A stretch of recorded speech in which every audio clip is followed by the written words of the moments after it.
about the astronauts, specifically about the role of the engineers in helping solve a problem that got them back down to Earth. So I think there are a handful of examples like that. We're sitting in front of a sign that says "Making Science More Sexy." Do you think that you need to make science more sexy in order to engage people's interest in this? I mean, do you think it's really come to the point in this culture where we have to, what's the word, infiltrate this culture in order to get people to learn? Yes, I think we do need to do that, and I think it's totally fair game. I had a calendar in my office. It's a pin-up calendar. It's called Stud Muffins of Science, and each month has a different scientist in scantily clad, either in his biking outfit or his bathing suit. And I used to leave it out on my desk, and 90% of the women who would come into my office would, as we're talking, flip through the calendar. And I thought it was great. They were all people, molecular biologists from Santa Cruz and a physicist from, Caltech.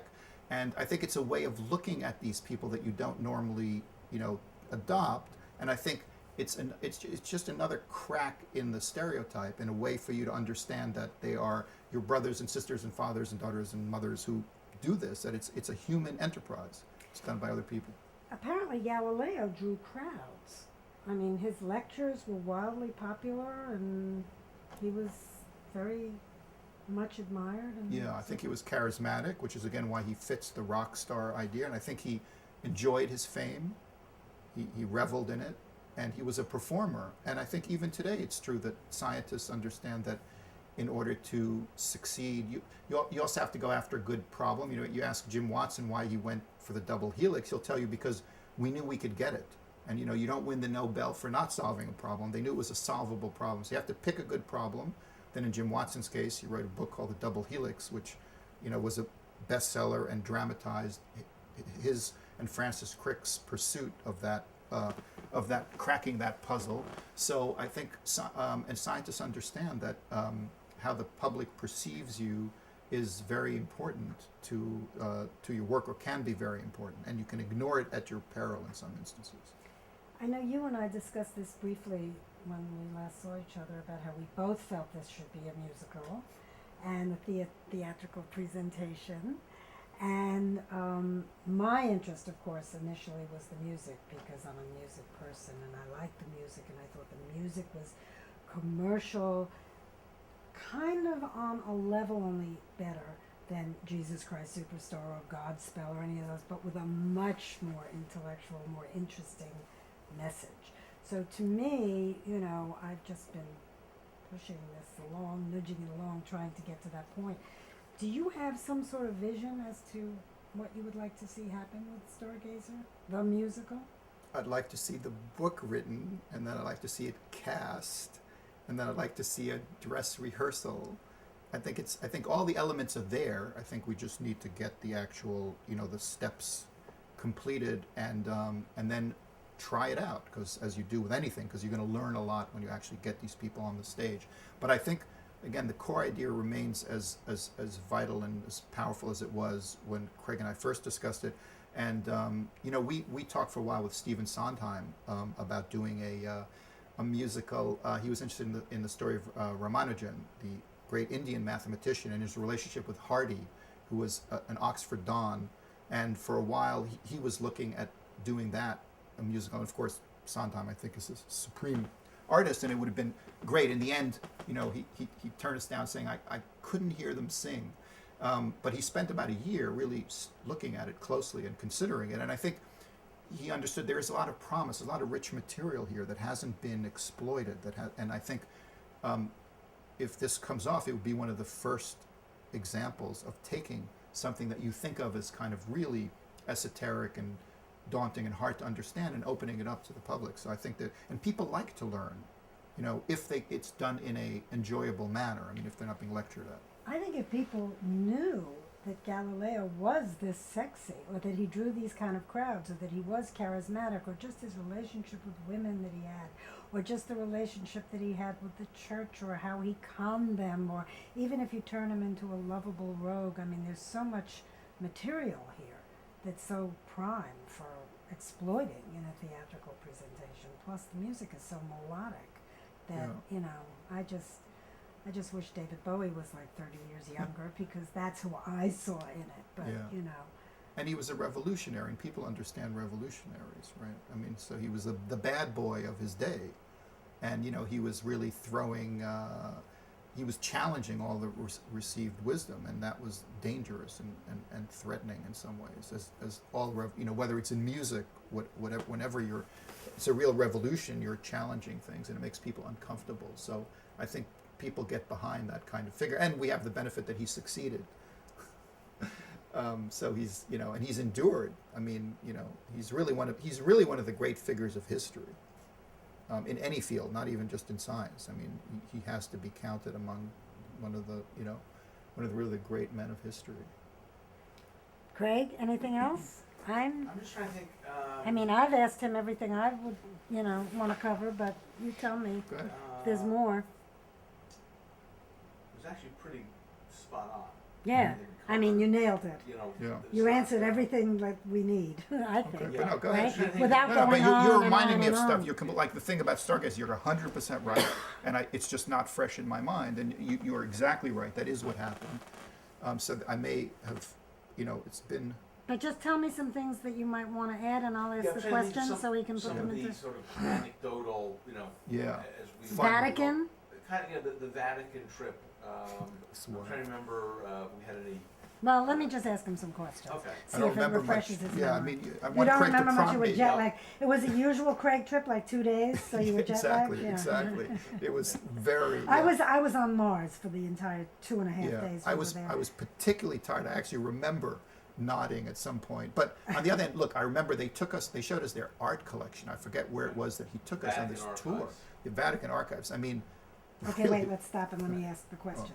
When you went to the Vatican, what was some of the things that you saw? Well, one of the things I remember was they gave us a tour of the Vatican Archives, which is, I mean, some of the greatest art in Western civilization is sitting there just, in this corner. You have 5 great masterpieces. You walk down this hall, you turn a left. I mean, it was overwhelming. It was really, really beautiful, extraordinary stuff. So that was very memorable and very impressive and truly wonderful. I mean, they're just sitting on this cache of great, great, great art, some of which, we might be able to make use of in the rock musical. Which they stole.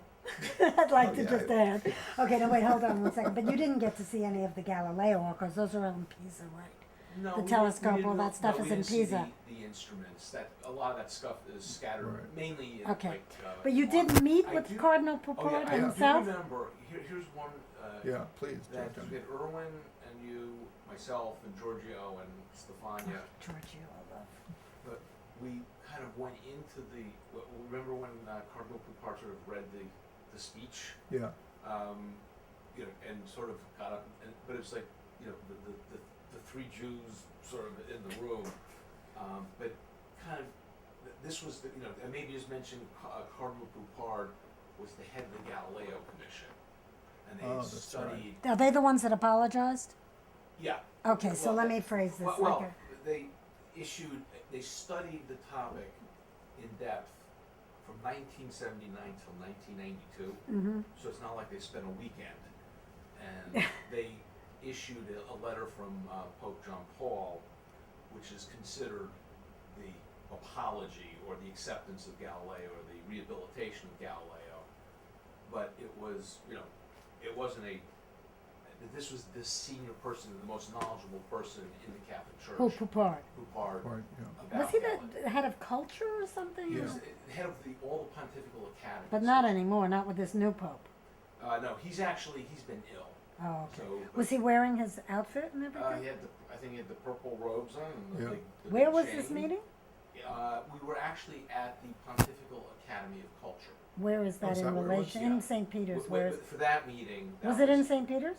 No, it's a separate entity. It's Off-site? in the Vatican is really its own little city, Right. and it's literally each one of these entities. But Poupard, I believe there's 17 pontifical academies, and they all reported to Poupard, which included, but his main role was as the head of the Galileo Commission. Okay. So So it is the highest ranking official in the Catholic Church on the Galileo affair. So Okay. that's just as a. So, okay. So when you were at the Vatican with Craig and Rabbi Kula, and you met Cardinal Poupard, who was the head of the Galileo Commission, do you remember anything about the meeting or about the conversation? Was there a translator there? What was the intention and the goal of this trip and this particular meeting? Well, the first goal was simply to meet with him, being granted an audience with the head of the, I think, Ministry of Culture, really the reigning figure under the Pope in terms of all the pontifical academies reported to, was itself very significant. He was very gracious. As you said, he was the expert on Galileo who'd headed the commission that met for over a dozen years and studied the affair. So he knew much more than any of us about Galileo. And the fact that he was open to this conversation, I think, was very significant.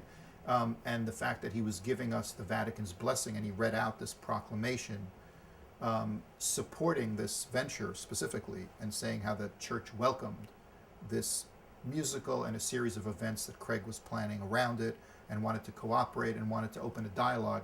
I think that was historically very significant, and I think that'll, go into some historians' footnote or account of the period, because I think it represented a sea change, first of all, in terms of the Catholic Church's attitude. And it took them many years, over a decade, to come to this position.